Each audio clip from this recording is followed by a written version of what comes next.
July 22, 1979. Baghdad, Iraq. The newly appointed president has ordered his party to gather for an emergency meeting. He's not here to introduce himself. His name is Saddam Hussein. He has only been in power for a few days, yet members of his own party are already plotting to overthrow him. Too bad for them. They're all in the room, right now, with him. He orders a man to come to the stage. For nearly 2 hours, the man confesses. Saddam then reads a list. اللي راح اقرا اسمه يقوم يردد الشعار ويلحق ربعه. طاهر احمد امين. اسماعيل ابراهيم النجار. 68 men stand up and walk out. They will be sentenced, many executed. From this moment on, Iraq, the Arab country with the best education in the Middle East, the best infrastructure, best healthcare, and some of the most equal rights between men and women in the region, will never be the same. Are you getting your milk, Stuart? And with cornflakes too. The scourge of war. Because you're not housekeepers yet. Amazing stuff. This is a day when all Americans from every walk of life unite in our resolve for justice and peace. Ladies and gentlemen, we got him. أشرت إلى بابه إذا فتحنا كل مبنى.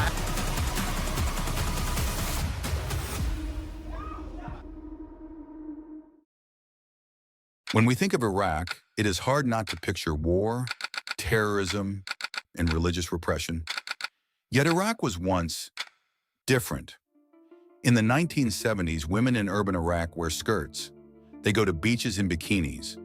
Iraqis can go to nightclub and drink alcohol and count on free, high-quality health care and free education, all while the country is building roads, bridges, housing, schools, hospitals, and airports at a remarkable pace. In Syria, Egypt, Lebanon, and throughout the Middle East, including Iran, one can observe pretty much the same kind of life. Islam is certainly present, but the early Arab nations, born out of British and French colonial rule and shaped by military coups d'etat, emerged led by secular socialist governments whose main priority is to develop as fast as possible, not religion. The speeches of Egyptian President Gamal Abdel Nasser, moreover, calling on the Arab world to unite, take back control of its resources and use the profits to build modern nations, end up pushing Arab countries to expel foreign companies, take full control of their oil fields, and build large redistribution-based socialist economies for their citizens. In this context, Iraq's wealth is rooted in the nationalization of its oil industry in 1972. At the head of this maneuver is the secular socialist Ba'ath Party and the vice president, Saddam Hussein. President Ahmed Hassan al-Bakr is the official president of Iraq, truth be told. But in practice, it is Saddam who runs the party, who decides who stays and who goes. So in 1979, when Saddam asks the president to resign, the president resigns. When Saddam takes power, Iraq is already the third largest economy in the Middle East. But these are turbulent times. Right across the border in Iran, there is chaos. A Shia Islamist revolution has just overthrown the monarchy, dismantled state institutions, and purged the leadership of its army.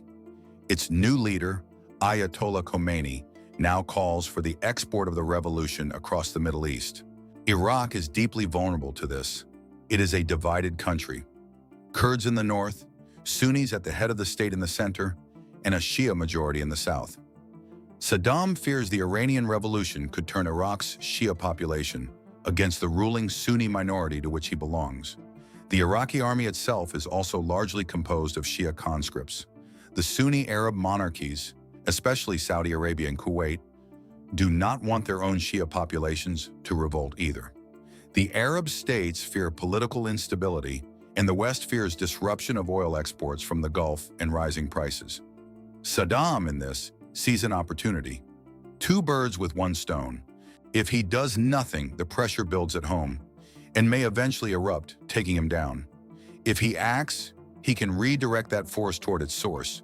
By deploying his largely Shia army into Iran, the very force that could turn against him is now tied down at the front, making a coup far less likely. And if Iran is as weak as it appears, that same army could seize Iran's oil-rich territories, helping finance the war, elevating Saddam as the man who hammered back the spread of the Iranian Revolution, transforming him into the hero of the world. It is a gamble, and the world is ready to bet on it. Iraq begins receiving billions in loans, supplies, and military equipment from Arab states, from the West, and from the Eastern Bloc. With the pretext of long-standing disputes over the oil-rich Shatt al-Arab waterway, in Iran's Arab-majority province of Khuzestan, Iraq invades Iran in 1980, expecting a quick victory. It lasts 8 years. The war ends up causing up to 1 million casualties on the two sides and $3.5 trillion in damage, adjusted for inflation. A stalemate. No gains. Iraq is also discovered using chemical weapons in its attacks on Iran, violating the rules of war. The general overseeing these attacks, Ali Hassan al-Majid, becomes known as Chemical Ali. In the same period, a civilian uprising breaks out in Iraqi Kurdistan, the Anfal campaign. Up to 100,000 civilians are killed by Iraqi troops. As part of it, in 1988, during a revolt in Halabja, Saddam orders the use of gas against his own citizens, killing around 5,000 civilians. At the end of the Iran-Iraq War, Iraq comes out battered, broken, and above all in debt, $360 billion, adjusted for inflation.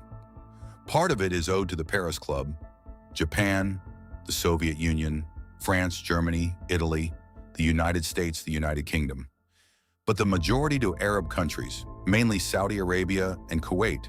Saddam meets the leaders of the Arab world and declares, "I fought for you too. Cancel the debt and lower oil production so prices go up and I can repay what remains." Saudi Arabia cooperates to a certain degree. Kuwait, absolutely not. It increases oil production instead, putting Iraq under even greater strain. When Saddam meets the Kuwaiti Emir, al-Sabah, to reassess Iraq's debt, the exchange turns explosive. The Kuwaiti leader, enraged, shouts at him, "I will ruin Iraq financially so much that I will turn all Iraqi women into $10 prostitutes." Saddam is furious. He believes he has fought for the world and now feels abandoned by it. The thing is, the Iran-Iraq War has transformed Iraq into the fourth largest army in the world. So now, buried under debt, Saddam sees another opportunity. Two birds with one stone. Kuwait is a small country of just 1.5 million people. The Iraqi army is almost as large as its population. Kuwait is not just a neighbor. It is one of Iraq's main creditors, $50 billion lent, adjusted for inflation. If Iraq attacks Kuwait and takes it, then Kuwait no longer exists as a separate country. And if the country disappears, so does the debt. At the same time, taking control of its oil fields means more profits, allowing Saddam to pay off what remains faster. Saddam begins accusing Kuwait of slant drilling Iraqi oil at the border. He invades and then incorporates it into Iraq as the 19th governorate. Now he controls 20% of the world's oil reserves. How will the world react? With Kuwait now absorbed, Saddam can manipulate oil prices at will. Not just that, if he were to wage war against Saudi Arabia next, he could control 1/3 of the world's oil reserves. To gain sympathy in the Arab world and find allies, he declares he is ready to leave Kuwait, as long as Israel leaves the Palestinian territories. But it doesn't work. The United Nations hits Iraq with massive sanctions and a blockade. Iraq now produces far more oil, but cannot sell it to anyone. The United States forms a coalition. 35 countries join. The West provides the army. The Arab countries finance it. The Gulf War begins. The coalition launches Operation Desert Storm, a relentless bombing campaign against Iraqi forces in Kuwait. Attacks from the sky never stop. The Iraqi army relies on outdated technology. Once air defenses, radars, and most major equipment are destroyed, the ground offensive begins. When Iraqi troops realize the land offensive is about to begin, they panic. While retreating to Iraq, they mass along Highway 80, creating enormous traffic. The column is bombarded from the air and hit by coalition tanks from both sides. Trapped Iraqi troops abandon their vehicles and flee on foot. Around 2,000 Iraqi vehicles are destroyed. Before leaving Kuwait, Iraqi soldiers set 600 oil wells on fire. The fires engulf Kuwait's sky in smoke. Saddam believes this will make it harder for enemy planes to target his troops on the ground. The wells, unfortunately, cannot simply be turned off. They must be physically sealed, often using explosives to extinguish the flames before capping them. With landmines placed all around the wells by Iraqi forces, however, multiple steps are required to extinguish them safely. Specialized foreign companies are contracted. It takes 10 months to extinguish all 600 wells at a cost of $5 billion, adjusted for inflation. At their peak between February and April 1991, the oil fields burned between 4 to 6 million barrels of oil and between 70 and 100 million cubic meters of gas per day. Over those 10 months, the damage reaches $400 billion, adjusted for inflation. The oil released into the environment forms 300 oil lakes across Kuwait, polluting the land and requiring billions more to clean. Saddam also orders the looting of Kuwait's central bank, seizing $2.5 billion in banknotes. Once Kuwait is liberated, the coalition halts its advance. There is no need to invade Iraq. If Saddam were to be removed or Iraq weakened too much, Iran could take advantage of the situation. Sanctions and the blockade, however, remain in place, with the added requirement that Iraq pay compensation for the damage it caused to its neighbor. Inside Iraq, uprisings erupt. The Kurds in the north and the Shia in the south rebel, but Saddam, through violence, terror, and a hard fist, kills around 100,000 civilians. Iraq is no longer colorful as it once was. It is now gray, damaged, in more debt, and decorated with sanctions, a blockade, and a sprinkle of reparations to Kuwait. At home, Saddam calls it a victory. He boasts to his nation that he has survived against 35 countries. The United Nations, in the meantime, imposes one of the most comprehensive sanctions regimes of the 20th century. Iraq is cut off from global trade completely. Its oil exports, accounting for over 90% of state revenue, are restricted. Without oil income, Iraq can no longer import goods. GDP in the early 1990s collapses to the point that the government stops reporting it. Inflation spirals. Infrastructure already damaged by war continues to deteriorate, while hospitals lack basic medicines and machinery. Food and medicines become so scarce that studies estimate up to 500,000 deaths, especially among children, due to the blockade and sanctions. To partially alleviate the crisis, the UN introduces the Oil for Food program in 1996, allowing Iraq to sell limited quantities of oil in exchange for humanitarian supplies. Part of the oil revenue goes into a United Nations escrow account and is used to pay for Iraq's debts. In 1993, Saddam launches the Faith Campaign. The once largely secular Iraq turns Islamic. Mosques are built, Islamic education is promoted, and religious language becomes prominent in official discourse. As part of this campaign, Saddam orders the writing of a copy of the Quran in his own blood to show his devotion to his people. In 1995, during the Iraqi presidential election, Saddam officially receives 99.99% of the vote, with only 984 votes against him out of a voting pool of 8,350,000 people. It is impressive. While inside Iraq, 99.99% of voters agree Saddam is a good president, the outside world would like to disagree. Since the end of the Gulf War, the United Nations, under Resolution 687, along with the United States and the United Kingdom, has required Saddam to allow international inspections to verify that Iraq no longer possesses weapons of mass destruction. Iraq had previously used chemical weapons during the Iran-Iraq War and had active biological and nuclear programs. Its nuclear program had already been severely damaged in 1981, when Israel carried out an airstrike that destroyed the Osirak reactor near Baghdad. After 1991, Iraq was required to stop its programs, dismantle its weapons, and prove it by handing over documentation and granting full access to inspectors. Throughout the decade, Iraqi authorities obstruct inspections, restrict access, and conceal documents. In 1995, Saddam Hussein's son-in-law defects and reveals to the world that Iraq has hidden parts of its programs. On the ground, however, while inspectors uncover and destroy some prohibited weapons, nothing major is ever found. What keeps the issue alive is that Iraqi documentation repeatedly fails to prove that all past stockpiles have been fully dismantled. At the same time, since 1991, the United States and the United Kingdom have enforced no-fly zones over Iraq. U.S. and British aircraft regularly patrol the skies and carry out sporadic airstrikes on what they consider military targets.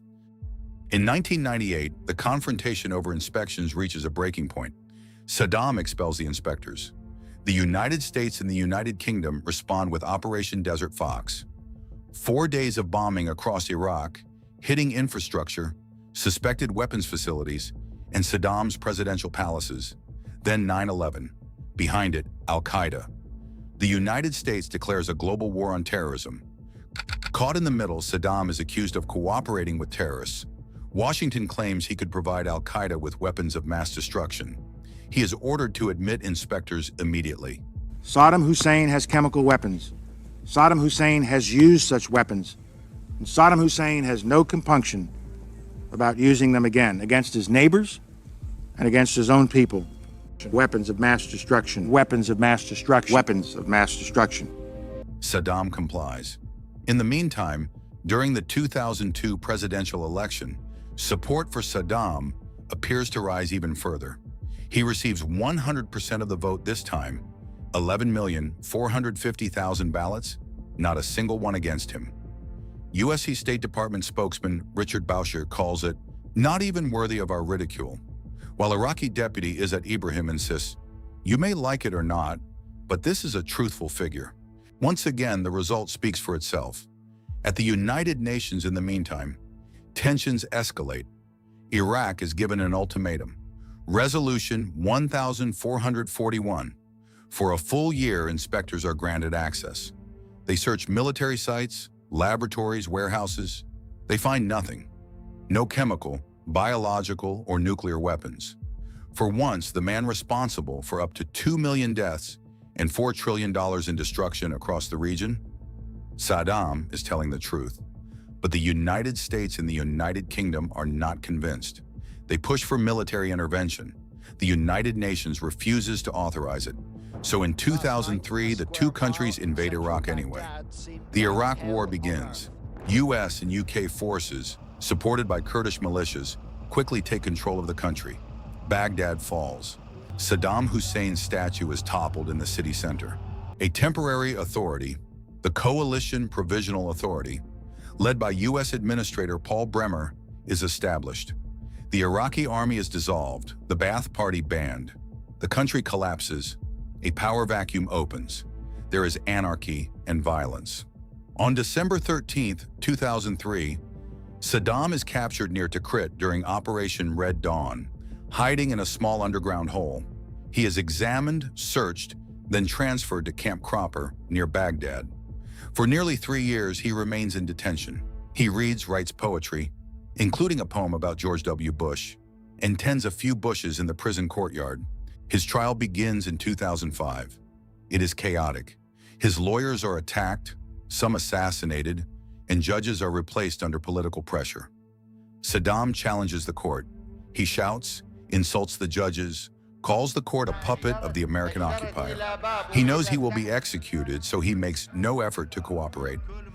To secure a fast conviction, prosecutors focus on a single case, the 1982 killings in Dujail, where 148 Shiite civilians were executed after an attempt on his life. It is the easiest charge to prove. In November 2006, Saddam Hussein is sentenced to death. ظل واقف استمع إلى قرار المحكمة واقفا اسمع القرارات واقفا كن واقفا قاعد قررت المحكمة الحكم على المدان صدام حسين المجيد بالإعدام شنقا حتى الموت لارتكاب عيش قتل الشعب. عمد كجريمة يعيش ضد الأمة. الإنسانية وفق المادة أسقط العملاء 12 أولا أسقط. أليف بدلالة أسقط المادة الولاة. بدلالة المادة الله 12 أكبر. أولا. On December 30th, 2006, he is led to the gallows. He refuses to wear a hood. Witnesses insult him. "Go to hell," they shout. Saddam replies, "The hell that is Iraq." He begins reciting the Islamic Declaration of Faith. Before he can finish it, the trap door opens. His body is handed over to his family and buried near his hometown in Tikrit. After Saddam, Iraq descends into hell. Kurdish, Sunni, Shia, and al-Qaeda militias all turn on each other. In 2011, under continuous suicide bombings, car attacks, and shootings, U.S. forces withdraw, leaving Iraq to its fate. The U.S.-UK invasion results, depending on estimates, in anywhere from a few 100,000 to nearly 1 million civilian deaths. Many from violence, but also from hunger and lack of medical care. The U.S. intervention is widely condemned, including by some of those who fought in it. Out of the vacuum, a new force rises, ISIS. In 2014, ISIS captures Mosul and declares a caliphate across western Syria and northern Iraq, the Islamic State. Years of war follow. Cities are reduced to rubble. Millions are displaced. By 2019, ISIS collapses. After 4 decades of leaders playing politics behind desks, the Iraqi people have borne it all. Oppressed, gassed, attacked with chemicals, bombed, shot at, crushed under collapsing buildings, starved, left without basic medicines, without water, without electricity. From Saddam to the US-British occupation and the power struggles that followed, they endured it all. Only now is Iraq at last in the hands of its people.